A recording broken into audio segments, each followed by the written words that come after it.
बिस्मिल्लाहिर्रहमानिर्रहीम नहमदुहु व नुसल्ली अला रसूलिहिल करीम अम्मा बाद। मोहतरम ख़वातीन इस्लाम, प्यारी माँ और बहनों, मेरी तकरीर का मौजू है यौम आज़ादी। जुदा बदन से हरगिज़ न ये पैरहन होंगे, जुदा बदन से हरगिज़ न ये पैरहन होंगे। वतन के होते हुए भी अब न हम बेवतन होंगे। मुतालबा कभी हिजरत का हमसे मत करना, यहीं जिएंगे मरेंगे यहीं दफन होंगे। जब वक्त पड़ा गुलिस्तां पे तो खून हमने दिया, जब वक्त पड़ा गुलिस्तां पे तो खून हमने दिया। अब बहार आई तो कहते हैं कि तेरा काम नहीं।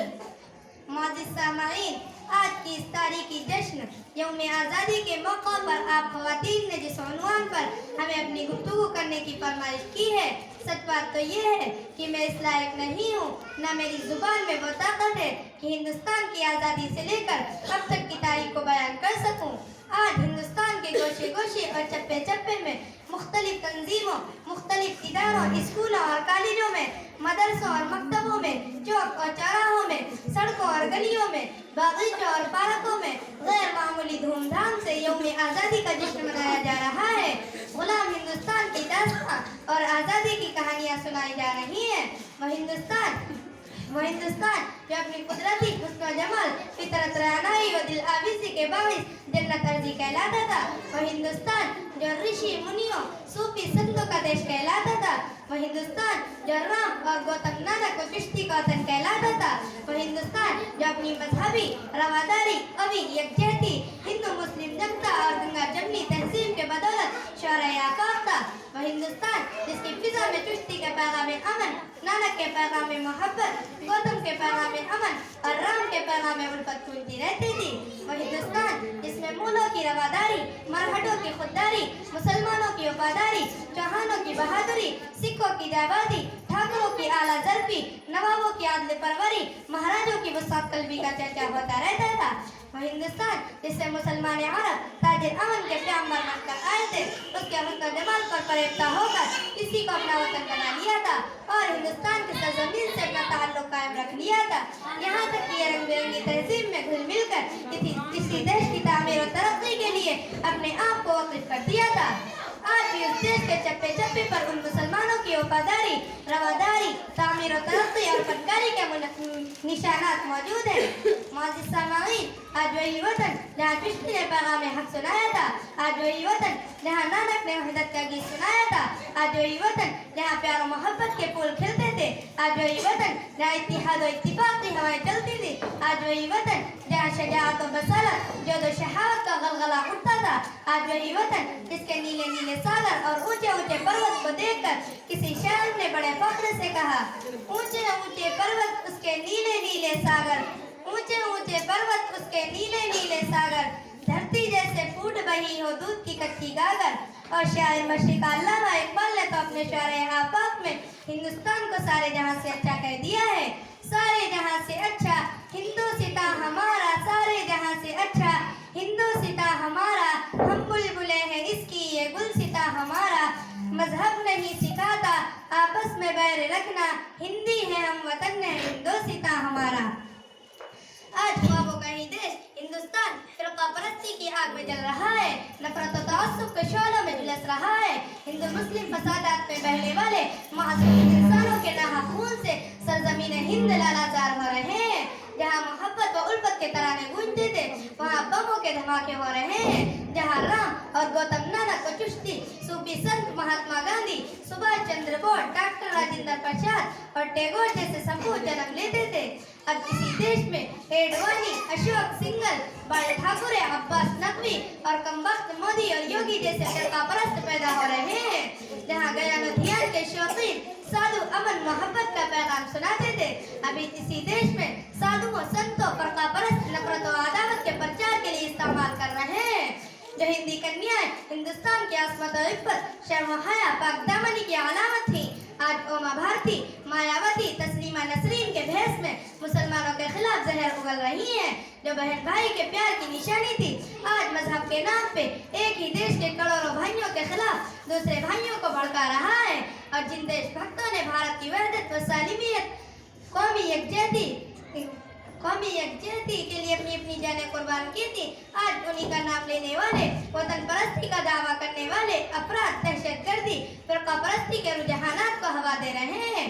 मोहतरम सामियात और हिंदुस्तानी बहनों, सदियों की गुलामी के बाद बड़ी जद्दोजहद और कुर्बानी के बदौलत हमारा मुल्क हिंदुस्तान 15 अगस्त 1947 में अंग्रेज भेड़ियों के खूनी पंजे से आज़ाद हुआ था। तवील तारीकी के बाद आज़ादी का सूरज मुल्क हिंदुस्तान में तुलू हुआ था और बहुत सोच समझ सेकुलरिज्म का रास्ता इख्तियार किया था कि मुख्तलिफ अदियान, मज़ाहिब, नज़रियात व अक़ाइद के हामिल करोड़ों इंसानी खुदमुख्तारी आज़ाद हकीकी दौलत से सरफराज रहे।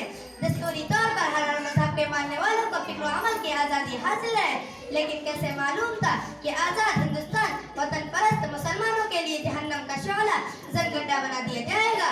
अब फिरका परस्ती का जहरीला नाग हर पर्द को डस लेगा। सेकुलरिज्म का सुहाना सपना दिखाकर मुसलमानों को उज़्वे मुअत्तल बना दिया जाएगा। कौमी धारे में शामिल होने की तहरीक चलाकर मुशरिकाना तहजीब इख्तियार करने पर मजबूर किया जाएगा और इस्लाम का नाम लेने के जुर्म में उनको फसाद की भट्टी में झोंक दिया जाएगा। मुसलमानों के इबादत गाहों और मुक़द्दस मकामात पर मंदिर होने का बेसबूत और दलील इल्ज़ाम लगाकर हमला किया जाएगा। मुसलमानों को गैर मुल्की और घुसपैठ कर उनको सरकारी मुलाजिमतों और हुकूमती इदारों से बेदखल किया जाएगा।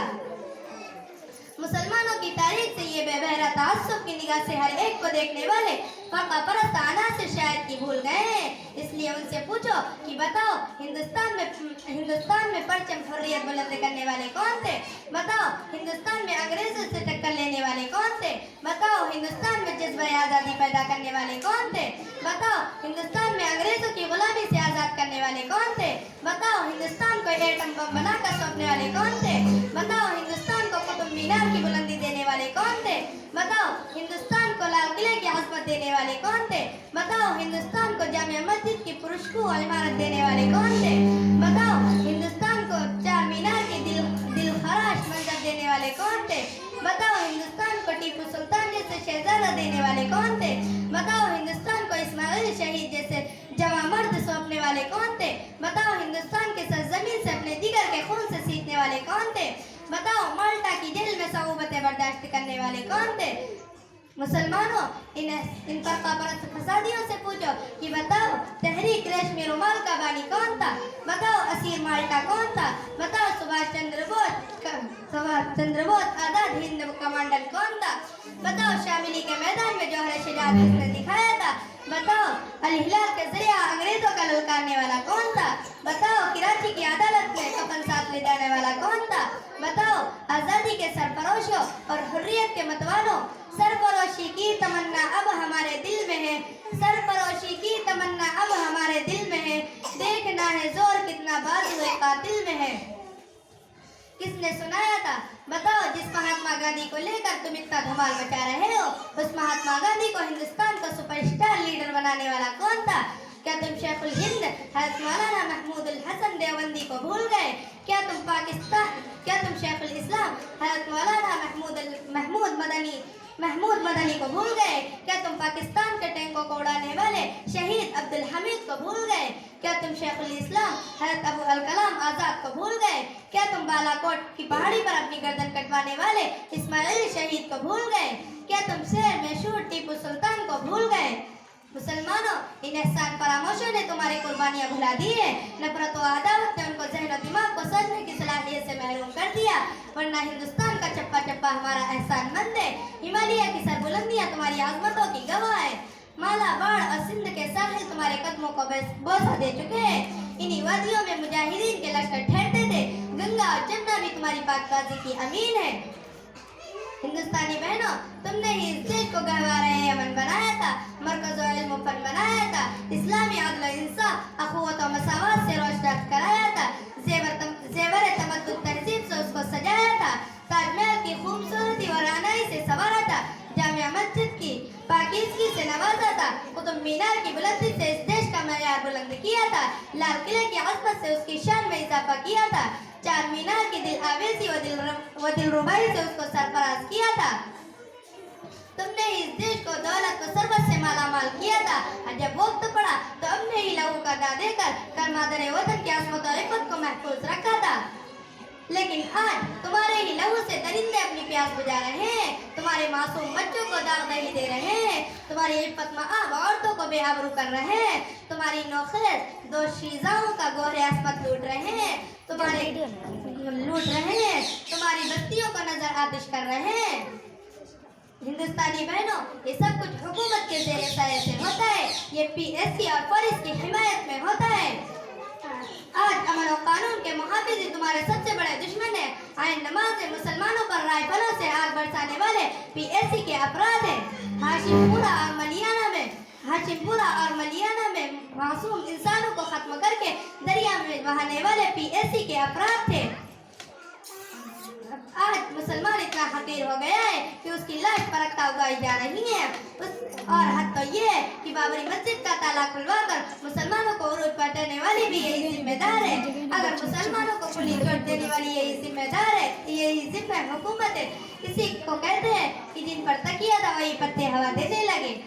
जब वक्त पड़ा गुलशन पे तो हमसे ही लहू का दालिया, जब वक्त पड़ा गुलशन पे तो हमसे ही लहू का दालिया, हमारे ही लहू के छींटों से होली भी मनाई लोगों ने। वमा तौफीक इल्ला बिल्लाह। क्यों मरते हो यारों सनम के लिए, क्यों मरते हो यारों सनम के लिए, दुपट्टा भी ना मिलेगा कफन के लिए। मरना है अगर तो मरो वतन के लिए, तिरंगा तो मिल जाएगा कफन के लिए। आमीन व अलैकुम।